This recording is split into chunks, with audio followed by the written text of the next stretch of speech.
How's it going? My name is Nicholas Scarrett, and this is my 2211 Physics Lab 1. So, what is the purpose of this lab?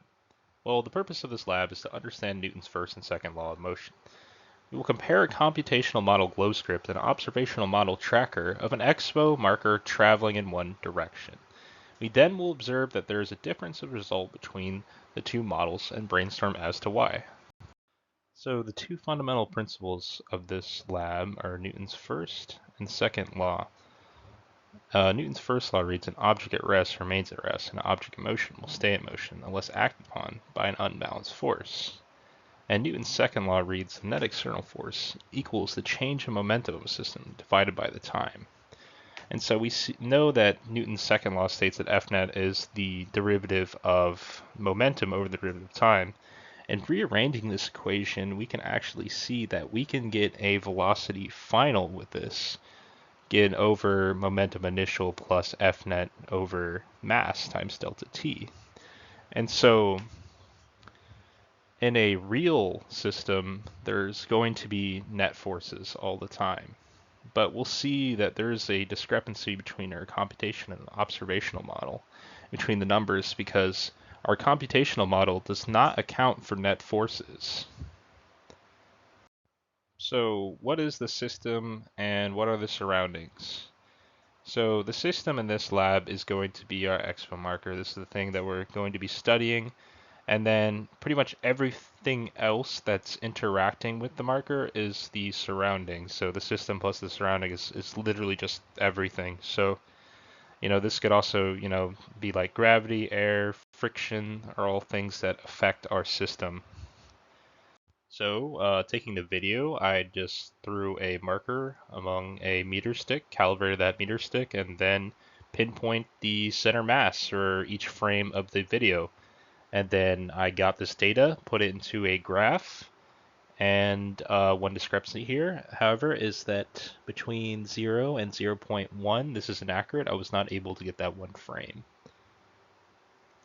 So the data used for the glow script, since this is a constant force, we're using the V average for constant forces and finding that our initial position, our final position, and our initial and final time, we find delta t is 600 milliseconds, and then V average is 78 centimeters per second, with the frame rate being 1/30. And here's the actual code for GlowScript. We did not adjust the mass for the ball, but the initial position, we put a negative 0.232, and of course we plug in that 78 centimeters for velocity, meters per second.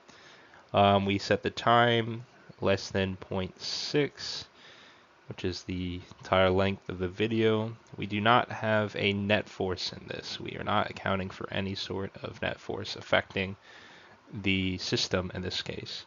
Then we do ball plus Fnet, which is just going to zero out, so this part is not very important. Position is pretty important. This is just adding the velocity to the position inside this while loop. Here is the data graphed out for the glow script. So we can see this is a very straight line. There is no discrepancies, no net force affecting the velocity. It is a constant velocity. So here's the two side by side, and they look pretty close, I would say. But if you look a bit closer, we can see our computational model and our observational model are not quite aligned, and we'll see that there is a farther distance projected than the observational model over here. And this can be explained by Newton's second law. There is a net force in our observational model. So some errors, one I went over a little bit earlier, but placing the center mass was, very close, but maybe not exact. Rounding errors could throw off numbers, of course, and, well, the predicted went further than the actual, and this shows us that there was some force at work. So lab still works. And for the what if section, if we were to flip the axis, all that would mean is that I would have a negative slope and the direction will be changed, meaning it'll go to left rather than right. So for the what does it mean section, to answer this very briefly, no, it is not possible to figure out how many pushes and pulls are affecting this marker at this given time. There's just too many things in the universe to account for, and they all have some effect on the marker. Thank you for watching. Don't forget to like, comment, and subscribe.